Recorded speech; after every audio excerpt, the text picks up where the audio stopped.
divide this 88 by 5 in a long division method.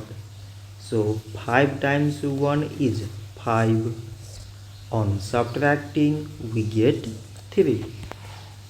So now we put down this 8 and it is 38. 5 times 7 is 35.